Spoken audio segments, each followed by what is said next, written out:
First మనకు అర్థం కావాల్సింది ఏంటంటే ఈ math part revision important and key role play చేస్తుంది, ఎందుకంటే 60 మార్క్స్. సో నేనేం చెప్తా అంటే రోజుకు ఒక 1 hour depending on how good you are with maths. కొంతమంది లాజికల్ రీజనింగ్, మెంటల్ ఎబిలిటీ బాగా చేస్తారు, వాళ్ళకి అర్థమెటిక్ రాదు. కొంతమందికి జామెట్రీ, ఆల్జీబ్రా కష్టం. ఇన్ఫ్యాక్ట్ మెజారిటీ వాళ్ళకి జామెట్రీ, ఆల్జీబ్రా కష్టం, ఎందుకంటే 10th క్లాస్ వరకు చేసి వదిలేసినాం, మళ్ళీ చేయలే. సో అది కష్టమవుతుంది. డేటా ఇంటర్ప్రిటేషన్ కొంతమంది ఈజీగా చేస్తారు. సో ప్రతి స్టూడెంట్ సిలబస్ చూసి తన ప్రోస్ అండ్ కాన్స్ చూసుకొని తను ఏ ఏరియాస్లో అయితే వీక్ అనుకుంటారో కనీసం రోజుకు ఒక 1/2 hour to 1.5 hour depending on వాళ్ళ బ్యాక్గ్రౌండ్ కంపల్సరీగా 60 మార్క్స్ వెయిటేజ్ని మాత్రం ఎగ్జామ్ వరకు ప్రాక్టీస్ చేయాలి. దాంట్లో ఏమీ సెకండ్ థాట్ లేదు.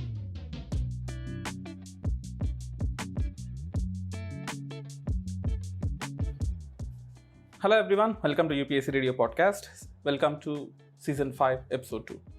సో ఈరోజు యూపీఎస్సీ ప్రిపరేషన్లో మనం ఎన్నో మెలకువలు తెలుసుకుంటూ ఉన్నాం. బట్ ఏపీపీఎస్సీ నోటిఫికేషన్ వచ్చింది.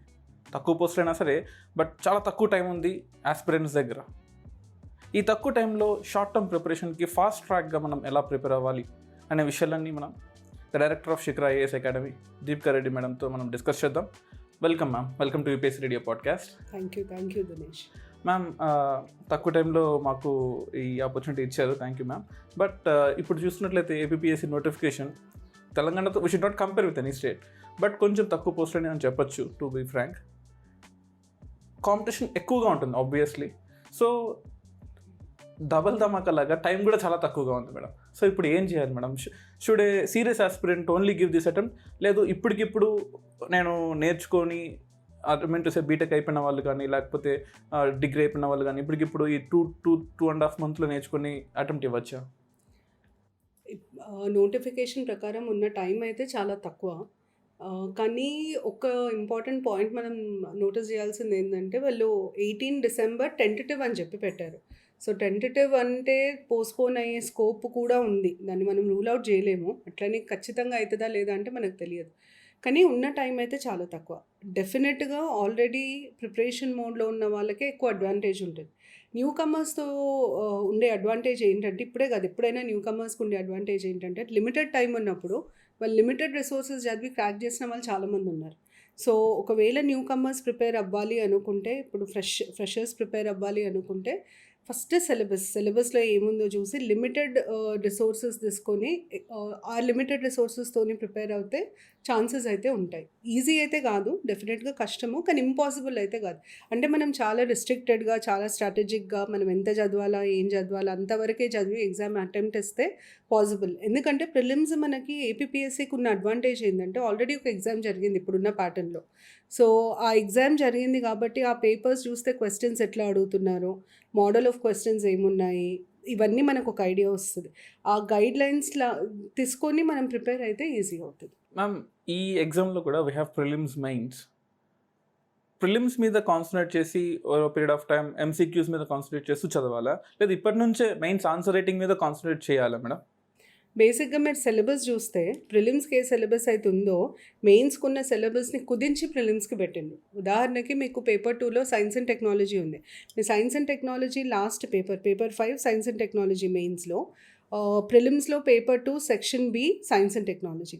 మీరు ఆ సిలబస్ కంపేర్ చేసి చూడండి, ఆల్మోస్ట్ మెయిన్స్కున్న సిలబసే ప్రిలిమ్స్లో పెట్టారు.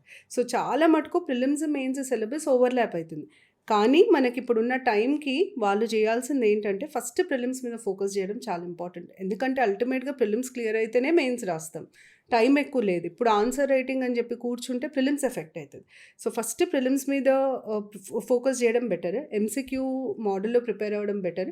కానీ ఈ నాలెడ్జ్ వాళ్ళకి డెఫినెట్గా మెయిన్స్కి యూజ్ అవుతుంది, ఎందుకంటే సిలబస్ సేమ్. ఇప్పుడు కాన్సెప్ట్స్ అయితే సేమ్ ఉంటాయి. ఎన్వైర్న్మెంట్ అనే ఒక సబ్జెక్ట్ తీసుకుంటే ఎన్వైర్న్మెంట్లో ఉండే కాన్సెప్ట్స్ అన్ని ప్రిలిమ్స్కైనా మెయిన్స్కైనా సేమ్ ఉంటుంది. ఎక్కడ డిఫరెన్స్ వస్తుంది అంటే, అక్కడ డిస్క్రిప్టివ్గా రాస్తాం, ఇక్కడ ఆబ్జెక్టివ్గా అడుగుతారు. సో కాన్సెప్ట్స్ అయితే మెయిన్స్కి కూడా యూజ్ అవుతుంది.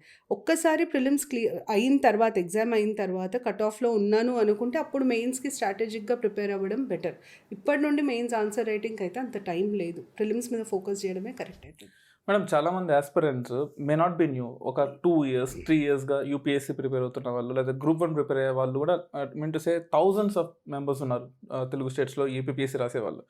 మరి వాళ్ళు టు ఎన్ ఎక్స్టెంట్ ఒక 1 or 2 hours early in the morning, లేదా ఒక సర్టన్ టైం మెయిన్స్ మీద కూడా కాన్సన్ట్రేట్ చేయొచ్చా? అట్లీస్ట్ ఫ్రెషర్స్కి అయితే that is not right time, as you said, that is true. But already experienced candidates ఉన్నారు కదా మేడం. మెయిన్స్ ఆన్సర్ రైటింగ్ ఎప్పుడైనా అవర్స్తో మెజర్ చేసే కంటే ఆన్సర్స్తో, ఎందుకంటే టైం బౌండ్గా రాయడం చాలా ఇంపార్టెంట్. అట్లా అనుకున్న వాళ్ళు ఇప్పుడు టెక్నికల్గా వాళ్ళకున్న టైం, వాళ్ళు 180 minutesలో 15 questions రాయాలి. అంటే వాళ్ళకి ఒక్క క్వశ్చన్కి వాళ్ళకి 12 minutes 13 minutes టైం పడుతుంది.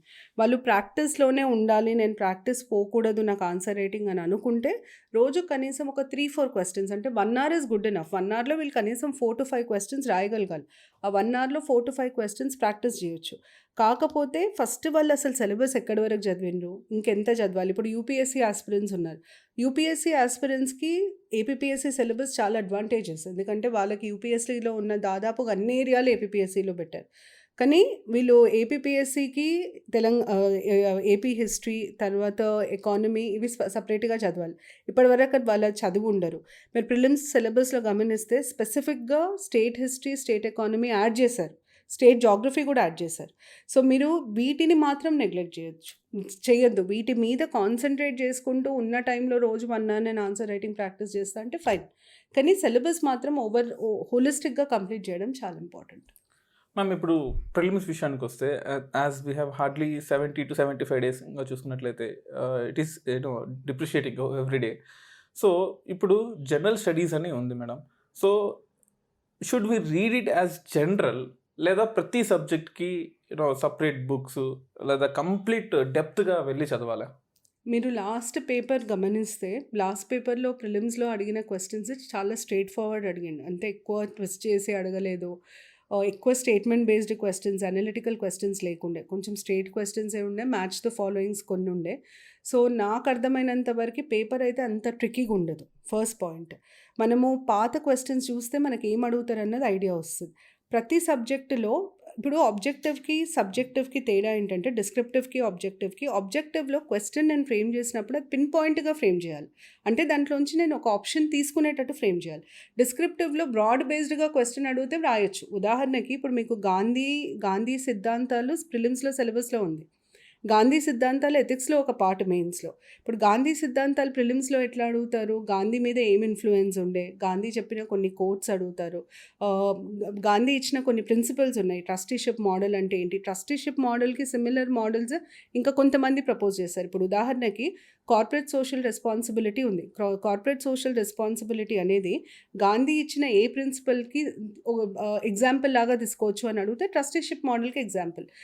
ఇది ప్రిలిమ్స్కి అడుగుతారు. మెయిన్స్కి వచ్చేసరికి గాంధీ బ్రాడ్ ఫిలాసఫీ మీద అడగచ్చు, గాంధీ ఎకానమీకి సంబంధించి, ఎర్నింగ్స్కి సంబంధించి గాంధీ ఐడియాస్ ఏముండే, ఇట్లా జనరల్గా అడగచ్చు. సో మనము చదివేటప్పుడు మనం ఫస్ట్ టైం ఆలోచించాలంటే దీని మీద ఎంసీక్యూస్ వచ్చే స్కోప్ ఎంతవరకు ఉంటుంది, ఫ్యాక్ట్స్ మీద ఎక్కువ ఫోకస్ చేయాలి, అనాలిసిస్ తక్కువ ఫోకస్ చేయాలి, ఏవేవి అడగగలుగుతారో ఏవేవి అడగలేరు అన్న దాని మీద ఆ అవగాహనతో చదివితే ప్రిలిమ్స్కి పిక్ చేసుకొని చదవడం చాలా ఈజీ అవుతుంది. సెకండ్ థింగ్ ఏంటంటే, ఫస్ట్ వీళ్ళు సిలబస్ చదవాలి. సిలబస్ ఏపీపీఎస్సీకి ఉన్న పెద్ద అడ్వాంటేజ్ వాళ్ళ సిలబస్. ఎందుకు అడ్వాంటేజ్ అంటున్నా అంటే, అంత డీటెయిల్డ్ సిలబస్ ప్రిలిమ్స్కి ఎవరి ఇయర్, ఏపీపీఎస్సీ చాలా డీటెయిల్డ్గా ఇచ్చింది. మనం సిలబస్ చూసి భయపడొద్దు, దాని అడ్వాంటేజ్ అర్థం చేసుకోవాలి. ప్రతి టాపిక్, అంటే మీకు ఏది అడగచ్చు అనుకుంటామో ఆ టాపిక్స్ అన్నీ ఉన్నాయి. సిలబస్లో ఉన్న ప్రతి టాపిక్ చదవడం ఇంపార్టెంట్. సిలబస్ చాలా డీటెయిల్డ్గా చదవాలి. తర్వాత ఐడెంటిఫై రిసోర్సెస్ 1-2 బుక్కులు దాటి ఉండొద్దు. పాలిటీ అంటే లక్ష్మీకాంత్ని దాటి చదవకండి. ఐఆర్కి మీకు ఒక బుక్ లేదు, ఎందుకంటే ఐఆర్లో 3 మెయిన్ పార్ట్స్ ఉన్నాయి. ఫారిన్ పాలసీ ఒకటి అడిగారు, ఇంటర్నేషనల్ ఆర్గనైజేషన్స్ ఒకటి అడిగారు, జనరల్ ఐఆర్ ఒకటి అడిగారు. సో ఫారిన్ పాలసీకి వచ్చేసరికి ఇండియా ఫారిన్ పాలసీలో కొన్ని ఈవెంట్స్ ఉంటాయి, అంటే కొంచెం టైం లైన్ లాగా మనం చూసుకుంటే అసలు ఫారిన్ పాలసీ ఎట్లా ఇవాల్వ్ అయింది, మనం నెహ్రూ పంచశీల్ దగ్గర మొదలుకొని లుక్ ఈస్ట్, యాక్ట్ ఈస్ట్ ఇవన్నీ మాట్లాడుకోవాలి. సో ఇవన్నీ ఎక్కడ, ఎవరు, ఎట్లా ఇంట్రడ్యూస్ చేశారు, వాటి మెయిన్ ఆబ్జెక్టివ్స్ ఏంది, వీటి మీదనే ఎంసీక్యూ క్వశ్చన్స్ వస్తాయి. అదే ఇంటర్ గవర్నమెంటల్ ఆర్గనైజేషన్స్ చూసుకుంటే ప్రతి ఆర్గనైజేషన్ ఎప్పుడు స్టార్ట్ అయింది, ప్రతి ఆర్గనైజేషన్కి ఏదో ఒక ట్రీటీయో డిక్లరేషన్ బేస్ ఉంటుంది. ఆ ట్రీటీ డిక్లరేషన్ పేరు, హెడ్ క్వార్టర్స్ ఎక్కడున్నాయి, దాని మెయిన్ ఆబ్జెక్టివ్స్ ఏంటి, ఇప్పటివరకు అది అచీవ్ చేసిన కీ పాయింట్స్ ఏంటి, దాని ఏమైనా సమిట్స్ ఉంటే summits details, specific to India ఎక్కువ ఇంపార్టెంట్. అట్లా మనము ప్రతి ఒక్క దాన్ని ఏం అడుగుతారు అని అర్థం చేసుకొని అంతవరకే చదవాలి. ఐఆర్కి వాళ్ళు ఏ బుక్, జనరల్ నాలెడ్జ్ బుక్ ఏది తీసుకున్నా ఈ డీటెయిల్స్ అయితే వాళ్ళకి దొరుకుతాయి. సో ప్రతి దానికి రిసోర్స్ ఐడెంటిఫై చేయడం చాలా ఇంపార్టెంట్. హిస్టరీకి వచ్చేసరికి history NCERTs Tamil Nadu text books దాటి ఇంకా వాళ్ళు అడిగే స్కోప్ లేదు. తమిళనాడు టెక్స్ట్ బుక్స్ ఎందుకు అడుగుతున్నామంటే వీళ్ళ సిలబస్లో స్పెసిఫిక్గా south Indian dynasties, south Indian rule, ఇట్లాంటి టాపిక్స్, సంగమ్ ఏజ్, ఇట్లాంటివి స్పెసిఫిక్గా మెన్షన్ చేసిండు. ఆ స్పెసిఫికేషన్స్ అన్నీ వీళ్ళకి వస్తాయి. అంబేద్కర్ ప్రిన్సిపల్స్, సర్దార్ పటేల్, సుభాష్ చంద్రబోస్, గాంధీ, వీరిని మెన్షన్ చేశారు. ఇవన్నీ మీకు తమిళనాడు టెక్స్ట్ బుక్స్లో కవర్ అయినాయి. మ్యామ్, తమిళనాడు టెక్స్ట్ బుక్స్లో అది యూపీఎస్సీకి ఉపయోగపడే ఇన్డెప్త్ నాలెడ్జ్ ఉండే బుక్స్ కదా మ్యామ్, బట్ ఏపీఎస్సీ గ్రూప్ అని కూడా can be. Tamil Nadu text books actually school books, NCERT కూడా స్కూల్ బుక్స్. బేసిక్గా టెక్స్ట్ బుక్ చదవమంటే మొత్తం టెక్స్ట్ బుక్ తీసుకొని చదవద్దు. టెక్స్ట్ బుక్లో మనము ఇండెక్స్ చూస్తే మన సిలబస్లో ఏం టాపిక్స్ ఉన్నాయో అంతవరకే చదవాలి. ఏ బుక్ అయినా అంతే. ఇప్పుడు మీకు లక్ష్మీకాంత్లో చాలా ఎగ్జాస్టివ్గా ఇస్తాడు. అన్నీ మనకు ఎందుకు, అన్ని చాప్టర్స్ ఎందుకు, మన సిలబస్లో క్లియర్గా టాపిక్స్ డిఫైన్ చేసిండు. ఆ టాపిక్స్ వరకే చదువుకుంటే సరిపోతుంది కదా. యాజ్ యూ మెన్షన్ లక్ష్మీకాంత్, ఇప్పుడు పాలిటిక్కి లక్ష్మీకాంత్ ఒక్కటి సరిపోతుందా madam? I mean to say చాలా చాలా బుక్స్ ఉన్నాయి మార్కెట్లో which is double the size of Lakshmikant, to say volume 1, volume 2, but should we go for that extent? Lakshmikanth ఎందుకు రిఫర్ చేయమంటాము అంటే ఫ్రాంక్లీ లక్ష్మీకాంత్ ఎక్కువ అవుతుంది నన్ను అడిగితే. కానీ ఎందుకు రిఫర్ చేయమంటామంటే Laxmikanth is like a guide. అందులో ప్రతి ఫ్యాక్ట్ని కూడా కవర్ చేశారు ఆయన. ఉదాహరణకి ఇప్పుడు ప్రైమ్ మినిస్టర్స్ లిస్ట్, రీసెంట్గా ప్రెసిడెన్షియల్ పోల్స్ అయినాయి. సో ప్రెసిడెన్షియల్ లిస్ట్ మీద క్వశ్చన్స్ రావచ్చు. How many presidents had 2 terms, లేదా vice presidents who became presidents, ఇట్లాంటి ఫ్యాక్చువల్ క్వశ్చన్స్ అడగచ్చు. ఈ క్వశ్చన్స్ అన్నీ ఆల్రెడీ అంటే ఈ డీటెయిల్స్ అన్నీ ఆల్రెడీ మీకు లక్ష్మీకాంత్లో ఫ్యాక్చువల్ డీటెయిల్స్ ఉన్నాయి కాబట్టి లక్ష్మీకాంత్ చదవమంటాం. లక్ష్మీకాంత్ కూడా పూర్తిగా చదవద్దు నన్ను అడిగితే. లక్ష్మీకాంత్లో మీకు ఏ చాప్టర్స్ అయితే సిలబస్లో మెన్షన్ చేశారో అవి మాత్రమే సరిపోతాయి. మీరు ఇంకొక విషయం గుర్తుపెట్టుకోవాల్సింది ఏంటంటే పాలిటీ అనే సబ్జెక్ట్ కాన్స్టిట్యూషన్ని బేస్ చేసుకొని ఉంటుంది. మీరు ఏ బుక్ చదివినా కాన్స్టిట్యూషన్ కోర్ మారదు. ఇప్పుడు right to life and personal లిబర్టీయే ఉంటుంది ఆర్టికల్ 21 కింద. నేను ఇచ్చే విశ్లేషణ వేరుంటుంది, లక్ష్మీకాంత్ గారు ఇచ్చే విశ్లేషణ వేరుంటుంది, ఇంకో ఆథర్ ఇచ్చే విశ్లేషణ వేరుంటుంది. సో కోర్ మారనంత వరకు మీరు ఒక స్టాండర్డ్ బుక్ తీసుకుంటే సరిపోతుంది. రివిజన్ ఇంపార్టెంట్ ఇక్కడ, మనం ఎన్ని బుక్స్ చదువుతాం అన్నది ఇంపార్టెంట్ కాదు. కోర్ మారనంత వరకు స్టాండర్డ్ బుక్స్ తీసుకోవాలి. ఆ స్టాండర్డ్ బుక్స్నే నెంబర్ ఆఫ్ టైమ్స్ రివైజ్ చేయాలి. సో పాలిటీకి Laxmikanth is good enough. In fact it is more than enough. దాంట్లో ఏమేమి టాపిక్స్ అయితే మీకు ఎగ్జామ్కి రెలవెంటో అంతవరకు పిక్ చేసుకోవాలి. లక్ష్మీకాంతే కాదండి, ఏ బుక్ చదివినా ఎగ్జామ్ రెలవెన్స్ చూసుకొని ఆ టాపిక్ చదవాలి. మొత్తం బుక్ చదవమంటే బుక్ మొత్తం చదవమని అర్థం కాదు. కొన్ని టాపిక్స్ అసలు మనకు అవసరం ఉండే, అవి ఎందుకు చదవాలి, టైం వేస్ట్ అది. అందుకనే ఫస్ట్ సిలబస్ చదవాలి. Ma'am, the same time if you come to the హిస్టరీలో కూడా we can expect more number of questions. But history ఒక మిత్ ఏంటంటే we have to remember more of facts, years, Kings పేర్లు, లేదా dynasty పేర్లు of course important, but ఈ factual information మీదే concentrate చేయాలా, లేదా కల్చర్ పాయింట్ ఆఫ్ వ్యూ, లేదా కాయిన్స్ కావచ్చు, న్యూమిస్మాటిక్స్ కావచ్చు, లేదా డయాగ్రామ్స్ కావచ్చు, ఇటువంటి వాటి మీద కాన్సన్ట్రేట్ చేయాలా మేడం హిస్టరీలో? హిస్టరీలో కూడా మీ సిలబస్లో 6 units ఉన్నాయండి, 6 to 7 units. ఒక యూనిట్ అంతా ఏన్షియంట్ హిస్టరీకి better, 2 medieval better, 4th unit వచ్చేసి అడ్వెంట్ ఆఫ్ యూరోపియన్స్ ఆ పార్ట్ పెట్టింది, 5th సోషియో కల్చరల్ రినైసాన్స్ మీద ఫోకస్ ఉంది. సో సిలబస్లో చాలా క్లియర్గా ఎక్కడెక్కడైతే పొలిటికల్ హిస్టరీ కావాలో, బేసిక్గా మనం హిస్టరీని 4 ఒక పాయింట్ ఆఫ్ టైంలో 4 డైమెన్షన్స్ చూస్తాం. కల్చర్ చూస్తాము, సొసైటీ చూస్తాము, పాలిటీ చూస్తాము, ఎకానమీ చూస్తాం. అంటే cultural, social, political, economic history ఇవన్నీ ఇంటర్వోవెన్ ఉంటుంది. మీరు ఇప్పుడు హిస్టరీ ఫ్యాక్ట్స్ ఫిగర్స్ అంటారు కదా, మనం ఎట్లా ఫ్యాక్ట్స్ ఫిగర్స్ గుర్తుపెట్టుకోవాలి. మీరు హిస్టరీని ఒక క్రొనలాజికల్ ఆర్డర్లో చదవకపోతే హిస్టరీ గుర్తుపెట్టుకోవడం ఇంపాసిబుల్. అంటే మనం దానికి ఏదో ఒక లింక్ని పెట్టుకోకపోతే ఫ్యాక్ట్ గుర్తుండదు మనకు. సో ఫస్ట్ మనం ఒక క్రొనాలజీ ఏర్పరచుకోవాలి. ఏన్షియంట్ ఇండియా బ్రాడ్ క్రొనాలజీ ఏంటి, మెడీవల్ బ్రాడ్ క్రొనాలజీ ఏంటి, ఆ క్రొనాలజీ వచ్చిన తర్వాత పొలిటికల్ హిస్టరీ బేసిస్ అవుతుంది ఎకనామిక్, సోషల్, కల్చరల్ హిస్టరీకి. సో ఫస్ట్ పొలిటికల్ హిస్టరీ అర్థం చేసుకోవాలి. ఎంతమంది రాజులు ఉండే, ఆ రాజు ఏం చేసిండు, ఆయన పాలనలో ఏం జరిగినాయి, సొసైటీ ఎట్లా ఉండింది, కల్చర్ ఎట్లా ఉండింది, ఎలాంటి కట్టడాలు వచ్చినాయి. ఈ క్రొనలాజికల్ ఆర్డర్లో మనం అప్రోచ్ అయితే హిస్టరీ చాలా ఈజీ. హిస్టరీతో అన్నిటికంటే పెద్ద ప్రాబ్లమ్ స్టూడెంట్స్కి ఏమొస్తుందంటే హిస్టరీ చాలా వాస్ట్, అమ్మో ఇంత నేను ఎట్లా చదవాలా. దీనికి బెస్ట్ సొల్యూషన్, ఉదాహరణకు నేను ఏన్షియంట్ చెప్తాను చూడండి. ఫస్ట్ మనం ప్రోటో హిస్టరీతో స్టార్ట్ చేస్తాం. ప్రోటో హిస్టరీలో మనం పేలియోలిథిక్, నియోలిథిక్ ఈ ఏజెస్ చదువుతాం, కానీ మీకు సిలబస్లో అది లేదు. So we start with pre history అంటే ఇండస్ వ్యాలీ సివిలైజేషన్ తర్వాత నెక్స్ట్ మనం చదవాల్సింది వేదిక్ పీరియడ్ తర్వాత ప్రీ మౌర్యన్ హిస్టరీ చదవాలి. అంటే మౌర్యన్ల ముందు పాలించిన రాజులు, తర్వాత మౌర్యన్, పోస్ట్ మౌర్యన్, ప్రీ గుప్తా, గుప్తా. ఇది బ్రాడ్ క్రొనాలజీ. ఆ క్రొనాలజీ ఒక్కసారి మైండ్లోకి వచ్చిందనుకోండి, మనకి లింక్స్ ఏర్పడుతుంటాయి. మన మైండ్లో లింక్స్ ఏర్పడతాయి. ఓకే, ఈ రాజు తర్వాత ఈ రాజు, దాని తర్వాత ఇప్పుడు మనము ప్రీ మౌర్యన్ పీరియడ్లో 3 డైనస్టీస్ ఉంటాయి. ఫస్ట్ డైనస్టీ ఏంటి, సెకండ్ డైనస్టీ ఏంటి, థర్డ్ డైనస్టీ ఏంటి. ఫస్ట్ డైనస్టీలో ఎవరో రాజులు ఉండే, ఫౌండర్ ఎప్పుడైనా ఇంపార్టెంట్ ఉంటారు. హిస్టరీలో కూడా కొన్ని ఈవెంట్స్ ఎక్కువ ఇంపార్టెంట్ ఉంటాయి, కొన్ని ఈవెంట్స్ తక్కువ ఇంపార్టెంట్ ఉంటాయి. ప్రిలిమ్స్లో సిలబస్ చాలా వాస్ట్గా ఉంది, సో ఎక్కువ డెప్త్కి పోయి అడిగే స్కోప్ చాలా తక్కువ ఉంటుంది. ఏవైతే కీ ఈవెంట్స్ ఉంటాయో, ఏవైతే టర్నింగ్ పాయింట్స్ అంటాం, మైల్ స్టోన్స్ అంటాం, అట్లాంటి వాటి మీద ఎక్కువ ఫోకస్ చేయాలి. ఈ క్రొనలాజికల్ ఆర్డర్లో హిస్టరీని అప్రోచ్ అయితే చాలా ఈజీ అవుతుంది. అండ్ సిలబస్, మళ్ళీ నేను సిలబస్ మీద ఇన్సిస్ట్ చేయడానికి కారణం ఏంటంటే చాలా క్లియర్గా చెప్పింది. కొన్నిటికి ఆర్ట్ అండ్ ఆర్కిటెక్చర్ చదవాలని ఉంది, కొన్నిటికి లిటరేచర్ చదవాలని ఉంది, కొన్నిటికి సోషల్ రిలీజియస్ మూవ్మెంట్స్లో ఆర్గనైజేషన్స్ అన్నారు. సో ఆర్గనైజేషన్స్, ఫౌండర్స్, అవి మీకు టేబుల్స్ దొరికిపోతాయి. హిస్టరీకి అన్నిటికంటే పెద్ద అడ్వాంటేజ్ ఏంటంటే మీకు నంబర్ ఆఫ్ సోర్సెస్ ఉంటాయి. సో చాలా బుక్స్ ఉంటాయి. కాకపోతే అగైన్ చాలా కేర్ఫుల్గా ఉండాలి. మనకి ఏది ఈజీగా ఉంటుందో అవి పిక్ చేసుకోవాలి. క్వశ్చన్స్ ఎట్లా వస్తాయని ఆలోచించుకుంటూ చదివితే, లింక్ చేసుకుంటూ చదివితే హిస్టరీ చాలా ఈజీ అవుతుంది. ఇది హిస్టరీకి approach. So 2000 years of history, మనం we just have 60 to 65 days.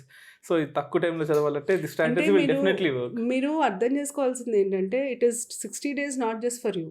ప్రతి ఆస్పిరెంట్కి అది 60 days కదా. ఇప్పుడు we all are at level playing field. Maybe కొంతమంది ఎక్కువ రోజులు చదివినేమో, తక్కువ రోజులు చదివినేమో, కానీ టైం అయితే ఎగ్జామ్ ముందు అందరికీ సేమ్. ఒకవేళ ఒక క్వశ్చన్ టఫ్ అయితే అందరికీ టఫ్ అవుతుంది అది. సో మనము ఇక్కడ we are not looking at perfection. మనకేం 240 out of 240 అవసరం లేదు కదా. మనం ప్రిలిమ్స్ ఉట్టి క్లియర్ చేయాలి. ఆ కట్ ఆఫ్ మార్క్ ఎట్లా రీచ్ అవ్వాలన్నదే పాయింట్. నేను ఒక్క పీస్ ఆఫ్ ఇన్ఫర్మేషన్ కోసం 1 hour టైం వేస్ట్ చేసే బదులు ఆ 1 hourలో ఒక 20 points చదువుతా అంటే నేను 20 pointsకే ఎక్కువ ప్రిఫరెన్స్ ఇవ్వాలంట. మనకి రాని ఒక్క క్వశ్చన్ కోసము మనము దాన్ని అనవసరంగా, ఇప్పుడు టెస్ట్ సిరీస్లో కూడా ప్రాబ్లం ఏమవుతుందంటే, పిల్లలకి ఒక క్వశ్చన్ చూస్తారు, వాళ్ళకి వచ్చిన 9 గుర్తుండే, వీళ్ళకి రాని ఒకదాన్ని పట్టుకొని దాని మీదనే రీసెర్చ్ చేస్తారు. కానీ నీకు 9 వచ్చినాయి, అది నువ్వు you cannot ignore that fact. ఆ 9ని మళ్ళీ రివైజ్ చేయడం చాలా ఇంపార్టెంట్. రాని ఒకటి రాకపోయింది, నీకు రాకపోతే సగం మందికి రాదు. ఇన్ఫ్యాక్ట్ సీరియస్ ఆస్పిరెంట్స్ అందరూ టఫ్ అంటే అందరికీ టఫ్ అవుతుంది. మీరు అది గమనించండి. ఈజీ అయితే అందరు ఒక క్వశ్చన్ ఒకరు ఆన్సర్ చేయలేదు అనుకోండి, సీరియస్ ఆస్పిరెంట్స్ 90% వాళ్ళకి తెలిసి ఉంటుంది. ఎందుకంటే అందరం అదే సోర్సెస్ చదువుతాం కదా. అవునవును, yes ma'am. But history and polity కొంచెం ధైర్యం వచ్చింది to all aspirants. But coming to economy it's not small task ma'am. ఎందుకంటే we have hundreds of schemes. Social economic survey for Andhra geography కానీ లేదా ఇండియన్ జోగ్రఫీకి తీసుకుంటే it's not even 100 ma'am, thousands of facts ఉన్నాయి. So ప్రతి ఒక్క డిస్ట్రిక్ట్లో, ప్రతి ఒక్క అగ్రికల్చర్ తీసుకుందాం, ఒక రబీ క్రాప్లో రైసే తీసుకుందాం, ఒక్కో డిస్ట్రిక్ట్లో ఎంత ఉందో ఒక 20 ఫ్యాక్ట్స్ ఉన్నాయి, మళ్ళీ వీటికి 20 ఫ్యాక్ట్స్, ఇలా thousands ఆఫ్ ఫ్యాక్ట్స్ ఉన్నాయి. ఎంతవరకు లిమిట్ చేసుకోవాలి madam? What is the best source for economy? ఈ క్వశ్చన్కి ఆన్సర్ నెక్స్ట్ ఎపిసోడ్లో వినండి. దీంతోపాటు సైన్స్ అండ్ టెక్నాలజీ ఎలా ప్రిపేర్ అవ్వాలి అండ్ ఆన్సర్ రైటింగ్ ఎంత వాల్యూ ఉంటుంది, దాంతోపాటు ఏపీ తెలంగాణ డివిజన్ యొక్క ఇంపార్టెన్స్ ఈ ఎగ్జామ్లో ఎంతవరకు ఉంటుంది, ఇటువంటివన్నీ కూడా నెక్స్ట్ ఎపిసోడ్లో వినండి. Stay tune to UPSC radio podcast. అలాగే ఏపీపీఎస్సీకి సంబంధించిన ఇంపార్టెంట్ ఇన్ఫర్మేషన్ అయిన ఏపీ ఇండస్ట్రీస్ గురించి, ఏపీ ఎకానమీ గురించి ఎవ్రీ వెడ్నెస్డే అండ్ సాటర్డే మన యూపీఎస్సీ రేడియో పాడ్కాస్ట్లో వినండి. యూట్యూబ్లో కూడా వస్తుంది, బట్ ఎర్లీగా వినాలంటే స్పాటిఫై, జియో7 అండ్ గూగుల్ పాడ్కాస్ట్లో మన యూపీఎస్సీ రేడియో అని సెర్చ్ చేసి ఎర్లీగా యాక్సెస్ పొందండి. Thank you.